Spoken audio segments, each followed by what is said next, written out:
Hello, welcome to nurses university once again. आज नए video के साथ में आज अपन जंप कर रहे हैं फार्माकोलॉजी पे, साथ में पैथोलॉजी का भी आगे देखेंगे।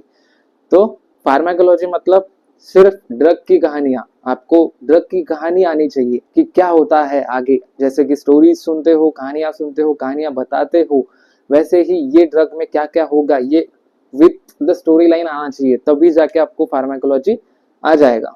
मेरी गारंटी है। अगर समझ के लोगे तो, रट्टा मारोगे, याद रखने की कोशिश करोगे तो you will not get it. एक ड्रग नाम लिखने के बाद में उसके साथ क्या क्या होता है वो समझ के लेंगे तो जरूर आ जाएगा। तो देखते हैं, चालू कर रहे हैं अपन एग्जाम्पल के साथ में। इजी ड्रग है मिथार्जिन, जो कि है अर्गोट डेरिवेटिव। ठीक है, फार्माकोलॉजी एक ऐसा सब्जेक्ट है जिसमें आपको सिर्फ सिस्टम वाइज ड्रग दिए है और उस ड्रग को सिर्फ 5 से 7 पॉइंट्स और हेडिंग्स के अंदर अपने को सीखना है। बस हर ड्रग को उसी तरह सीखना है अपने को। तो सिर्फ मैकेनिज्म याद रखना है और क्या क्या होता है वो ड्रग बॉडी के अंदर जाने के बाद में, उतना याद रखना है बस। कोई हार्ड नहीं है, कोई हार्ड एंड फास्ट रूल नहीं है यहाँ पे कुछ सीखने का, या फिर कोई फॉर्मूला नहीं है। तो Methergine it is a semi synthetic product from lysergic acid. Lysergic acid के से बना है, इसका प्रोडक्ट है लाइसर्जिक एसिड का। लाइसर्जिक एसिड आपने सुना होगा, इसके वजह से सेमी सिंथेटिक प्रोडक्ट मिथार्जिन बन रहा है। यह हो गया इंट्रोडक्शन में। इंट्रोडक्शन में आपको लिखना है कि ये ड्रग कहाँ पे काम होता है, ये भी लिख सकते हो। That Methergine is an ergot derivative which is used in mainly gynaecological purposes में यूज होता है, ब्लीडिंग रोकने के लिए। ठीक है, तो ये 0.2 mg दिया जाता है एक एग्जाम्पल के। अब आगे देखना है अपने को क्लासिफिकेशन की मिथार्जिन कहाँ पे बिलोंग करता है, मतलब where does it belong, where does it belong, कौन सा फैमिली है उसका, इतना ही लिखना होता है। हर एक अपने 12th में बॉटनी में फ्लावर्स का फैमिली देखा होगा, एनिमल्स की भी फैमिली होती है, तो ड्रग्स की भी फैमिली होती है, उसको बोलते हैं अपन क्लासिफिकेशन। और वन कैन क्लास कौन से क्लास में बिलोंग करता है तो उसको बोलते हैं अर्गोट अल्कोलॉइड्स। यहाँ पे बिलोंग करता है कौन, मिथार्जिन। उसके बाद में जो नया टॉपिक आता है उसको बोलते हैं, मतलब आगे जो हेडिंग में अपन सीखते हैं उसको बोलते हैं फैक्टर्स अफेक्टिंग एक्शन। अब मेरे को बात बताओ, एक ड्रग अपने बॉडी में जा रहा है, जाने के बाद में एक्शन कॉज करेगा, बराबर कि नहीं। एक्शन कॉज करने के लिए कौन से फैक्टर्स होते हैं, जिस हिसाब से एक्शन करेगा, एक्शन चेंज होगा। किसके बेसिस पे चेंज होगा, ये फैक्टर्स की वजह से। अब पहले बोल रहा है एज। अब मेरे को एक बात बताओ, एक छोटे से छोटा एज को मान के चले अपन, 5 साल 10 साल के बच्चे को एज के लेके चलते हैं 60-65 तक। क्या ये जो एक्शन है किसका, मिथार्जिन का, ये मैटर करेगा? ये डेविएशन शो करेगा ना, किसी में हाई तो किसी में लो, बराबर। तो एज तुम्हारा समझो 5, 50, 60, 30, ये जो है इनका एक्शन, इन पे एक्शन, ये जो एज वाले लोग हैं इन पे एक्शन मिथार्जिन का अलग अलग वे पे होगा। क्यों? क्योंकि एज छोटा है, बॉडी की कैपेसिटी अलग होती है। 5 की अलग रहेगी, 50 की अलग रहेगी, 60 की अलग रहेगी और 30 की अलग रहेगी। इसीलिए तो आप पढ़ते हो ना बेसिक्स, फार्माकोकाइनेटिक्स, बायो अवेलेबिलिटी, उसका एडवर्स इफेक्ट। ठीक है, तो उसके बाद में बॉडी साइज। बॉडी साइज कैसे, कोई मालन्यूट्रिशियस रहेगा या कोई ओबेज रहेगा, ओबेसिटी, तो ये मैटर करता है बॉडी साइज पे। ओबेसिटी में पूरी तरह पूरे जगह पे ड्रग्स नहीं पहुंच पाएगा, मालन्यूट्रिशन में पहुंचेगा तो भी it will not absorb very well, अच्छे से एब्जॉर्ब नहीं होगा, क्योंकि मालन्यूट्रिशन है इट मींस बॉडी की एब्जॉर्प्शन पावर ही नहीं है। यहाँ पे होगा बट पूरे बॉडी में नहीं होगा, दोनों इसमें मर गए ना, तो बॉडी साइज अफेक्ट करता है। उसके बाद में स्पीशीज और रेस। स्पीशीज और रेस मैटर करता है, क्योंकि स्पीशीज कैसे बोलेंगे, क्योंकि एक एरिया में रहना, एरिया, लोकेशन। अब समझो आप ऐसे एरिया में रहते हो जहाँ पे हीट बहुत है, या फिर ऐसे एरिया में रहते हो जहाँ पे कोल्ड बहुत है, या फिर nature wise, climate wise, atmosphere wise अच्छा नहीं है, या फिर वन से अच्छे से बोलेंगे डेविएट होता है, या तो कभी बहुत होता है या तो कम होता है। तो वहां पे टेम्परेचर के हिसाब से, मेनली टेम्परेचर के हिसाब से, डिग्री सेल्सियस, डिग्री फ़ारेनहाइट जो भी है तुम्हारा, तो वो ये करता है। उसके बाद में रूट में स्पीड या फार्माकोकाइनेटिक्स मैटर करेगा, किस रूट से दे रहे हो। आईवी से दे रहे हो तो बहुत फास्ट हो जाएगा, आईएम से दे रहे हो तो सेमी फास्ट। समझो ये बहुत 100% फीजेबल है तो ये 70% फीजेबल है। माउथ या फिर उसको बोलते हैं ओरल, ये लेस देन 50%, 25% तक तो रूट हो गया। बॉडी वेट मैंने पहले ही बोला, या तो अंडर वेट या फिर ओवर वेट। नरिशमेंट बहुत, और डोज आप कितना दे रहे हो, बढ़ा के एकदम से दे रहे हो तो एब्जॉर्प्शन नहीं हुआ तो कुछ फायदा नहीं, कम दे रहे हो तो सबस्ट्रेट में ड्रग एक्ट ही नहीं करेगा, वो तोड़ ही नहीं पाएगा वो बायो मैकेनिज्म, या फिर वो जो लाइन ऑफ डिफेंस होता है सेल का, या तो वो मैटर करता है। तो ये था, अपन सीख रहे हैं एक ड्रग पूरा लेंगे आज मेथार्जिन। तो उसका इंट्रोडक्शन देखा, क्लासिफिकेशन देखा और फैक्टर्स अफेक्टिंग एक्शन देखा। अभी आगे बढ़ते हैं। तो आगे अब है name of drug, preparation, strength and dose, और उसका स्ट्रेंथ या प्रिपरेशन जो भी कैसे देते हैं, उसको बनाते कैसे, राइट, या फिर किस फॉर्म में अवेलेबल होता है। सबसे पहले ड्रग को लिखते वक्त आपको ट्रेड नेम और फार्मास्यूटिकल नेम याद होना चाहिए। फार्मास्यूटिकल नेम, ट्रेड नेम मतलब वो किस नाम से बेचा जाता है या सेल किया जाता है। फार्मास्यूटिकल नेम मतलब उसका पूरा नाम। Pharmaceutically one can say pharmaceutical chemistry के हिसाब से कि वो उसका नाम क्या है, वो जो नॉमेनक्लेचर होता है, बट उतना डिटेल अपने को जाने की जरूरत नहीं है, जो नाम है वो याद रख लेना। और ये इंपॉर्टेंट है कि किस इससे बोलते तो हम मिथार्जिन है या अर्गोट डेरिवेटिव है, अर्गोट अल्कोलाइड है, जो भी है, बट मिथारमेट बोलते हैं उसको। जैसे कि आपके बहुत सारे नाम होते हैं ना, वैसे घर पे कोई, बाहर कोई, दोस्तों में तो आपके आपके भी ऐसे ही नाम होंगे, pharmaceutical name, generic name and all. Preparation, strength and dose में एम्पुल में अवेलेबल है, टैबलेट में अवेलेबल है। टैबलेट में 0.125 टू 0.5 mg में है, यहाँ पे 0.125 और टू 0.250 एम्पुल में। ये आईवी में देंगे, एम्पुल आईवी IM, और ये ओरली, ठीक है, ये ओरली, ये याद रखना कि किस चीज में हम देते हैं। उसके बाद में स्ट्रेंथ देखो कि उसका पावर कितना है, IM में है, IV में है, ओरल में है। IM में 1 ml 0.2 mg मैंने पहले बताया था कि इसको मसल में देते हैं, मोस्टली गायनेकोलॉजिकल इमरजेंसीज में ब्लीडिंग रोकने के लिए देते हैं। IV एक ड्रग के बहुत यूज है गायनक में, दूसरा है जैसे कि डायजेपाम है, वो सेडेटिव भी है और एंटी कन्वल्सेंट भी है।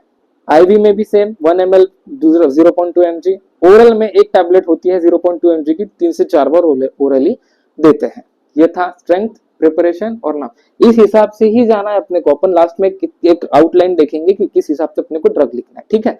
अभी अपन ने क्या लिखा था, इंट्रोडक्शन लिखा था, उसके बाद में क्या लिखा था, क्या लिखा था उसके बाद में, सबसे पहले इंट्रोडक्शन लिखा था, उसके बाद में ड्रग का क्या लिखा था, ड्रग का कुछ तो भी लिखा था ना, वो याद रखना है अपने को सेकंड में, कि उसका नेम, फिर उसके बाद में प्रिपरेशन, उसके बाद में स्ट्रेंथ, उसके बाद में अभी आगे आएंगे अपन, वो सब अपने को लिखना है।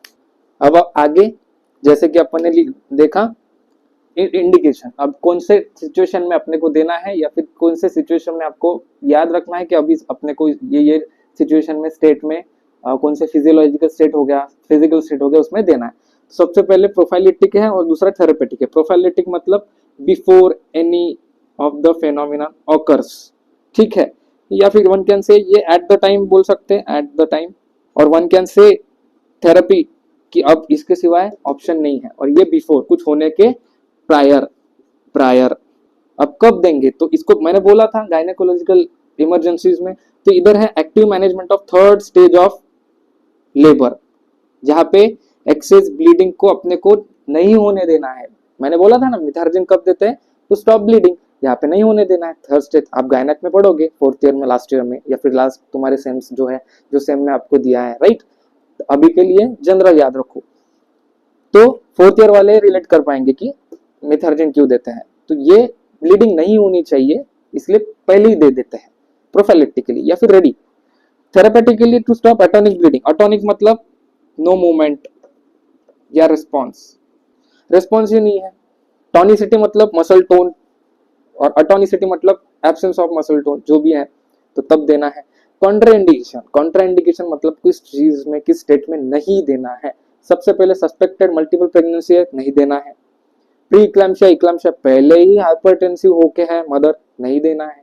ये फिर से उसको ये ऑल्टरेशन करेगा। आरएच नेगेटिव मदर में नहीं करेगा, नहीं देना है, क्योंकि फिर से हाइपरटेंसिवली अगर अल्टरेशन होता है तो ब्लड मिक्सेस के चांसेस है, और सेप्सिस मतलब इन्फेक्शन और बढ़ जाएगा। तो ये सब चीजें इसमें नहीं देना है और ये इसमें देना है। ओके, आगे देखते हैं मैकेनिज्म ऑफ एक्शन। तरह था मैकेनिज्म ऑफ एक्शन। सो अभी देखो, तो अभी आगे मैकेनिज्म ऑफ एक्शन।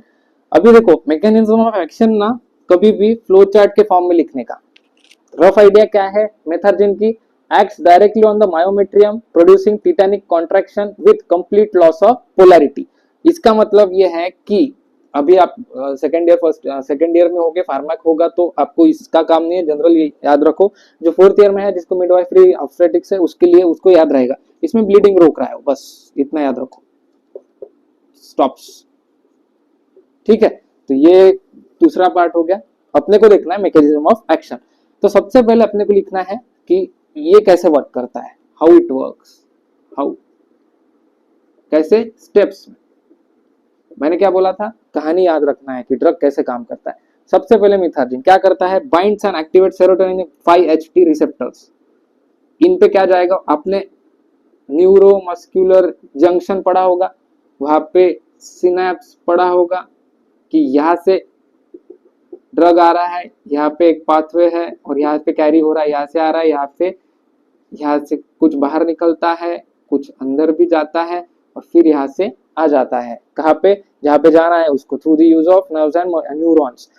सबसे पहले वो होगा, उसके बाद में बोल रहा है कि स्मूथ मसल्स, एग्जाम्पल यूटरस है, यूटरस पे स्मूथ मसल होता है, इसलिए स्मूथ मसल पे एक्ट करेगा, बाइंड करेगा कौन, मिथार्जिन। उसके बाद में increases tone rate and amplitude. Tone मतलब अटोनिक था तो बढ़ाएगा मूवमेंट, टोन बोले तो मूवमेंट्स, रेट बोले तो स्पीड, किस स्पीड से है, और एम्पलीट्यूड बोले तो किस इंटेंसिटी से जा रहा है, उसका हाइट क्या है, उसका अपर लिमिट क्या है। बाद में रैपिड इफेक्ट होता है किसका, मिथार्जिन का। उसके बाद में होता है shortening of third stage of labour. Example कि अपने को थर्ड स्टेज ऑफ लेबर में ब्लड ब्लीडिंग होता है ना, तो उसको रोकना है। इससे क्या होता है, रिड्यूसेस ब्लड लॉस। ये जो टोन, अब देखो एक ये मसल है, यहाँ पे टोनिसिटी जो है, कॉन्ट्रैक्शन रिलैक्सेशन, ये हो ही नहीं रहा है, ठीक है। ये जो है ये ऐसा ऐसा ऐसा ऐसा ईसीजी के जैसा अपन मूवमेंट बोलते हैं, वो यहाँ पे हो ही नहीं रहा है, कुछ नहीं है ना, कुछ अपर लिमिट है ना नीचे की लो लिमिट। ये मसल ऐसा ही है, इसको बोलेंगे अटोनिक, इसको बोलेंगे टॉनिक। टॉनिक मतलब टोन मतलब मूवमेंट। तो यहाँ पे ये शॉर्ट, अब देखो यहाँ पे ब्लड बहता ही जा रहा है, बहता ही जा रहा है, बहता ही जा रहा है, कोई रोक नहीं रहा है। टॉनिक होता तो यूज होता ब्लड, नीचे नहीं आता, इसलिए टॉनिसिटी बढ़ाई तो ब्लड यूज हो जाएगा। कहाँ पे, वहां पे, उस टिश्यू पे, उस मसल पे, और जहाँ पे लगता है वहां पे सीधा ब्लीडिंग नहीं होती है, इसलिए बोल रहे रिड्यूसेस ब्लड लॉस। ऑनसेट हो जाता है, ऑनसेट मतलब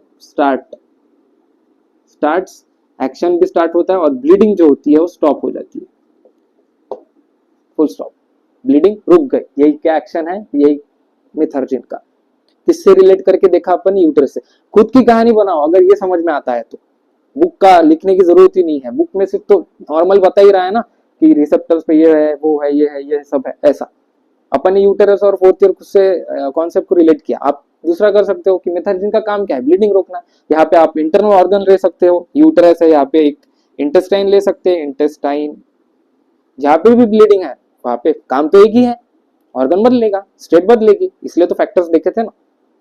आगे बढ़ते हैं, तो अभी लास्ट पार्ट पे ड्रग के एडवर्स इफेक्ट, जिसको क्या बोलते, साइड इफेक्ट्स।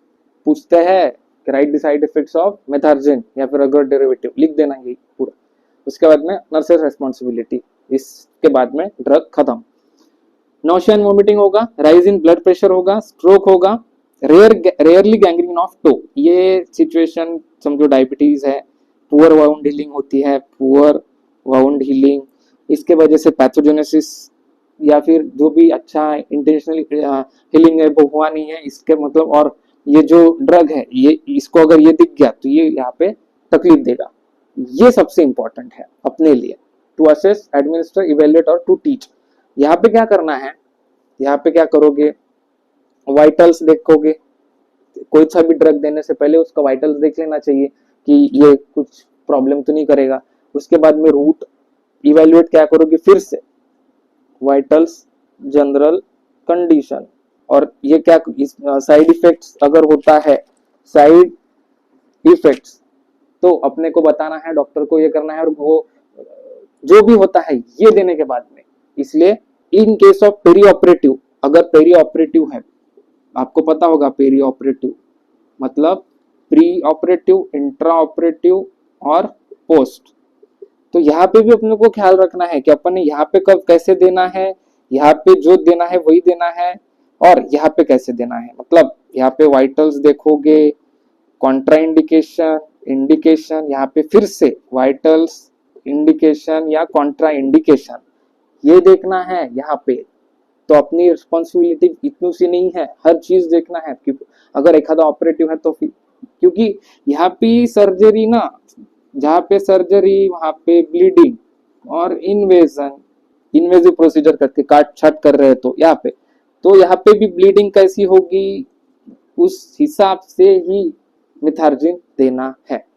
ये था मिथार्जिन और एक पूरी ड्रग की कहानी कि कैसे लिखते हैं अपन ने देखा कि एक सबसे पहले इंट्रो, उसके बाद में फैक्टर्स कि कौन से अफेक्ट करते हैं, उसके बाद में नेम्स, उसके बाद में कॉन्ट्राइंडिकेशन और इंडिकेशन, उसके बाद में मैकेनिज्म ऑफ एक्शन, उसके बाद में एडवर्स इफेक्ट, उसके बाद में नर्सेस रिस्पॉन्सिबिलिटी।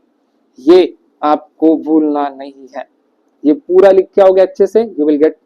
कॉम्पिटिटिव एग्जाम में छोटे से छोटा यहाँ से कॉन्सेप्ट से सवाल आता है, तो वो यहाँ पे ध्यान रखना, ठीक है। MUHS से भी होगा कोई, या फिर जो भी यूनिवर्सिटी से पढ़ रहा होगा, सेम है, आपको ध्यान रखना है। अच्छे से पढ़ाई कीजिए, keep studying, follow and subscribe nurses university. और आपको कौन सा वीडियो चाहिए है तो कमेंट में बता सकते हो। Thank you, keep studying.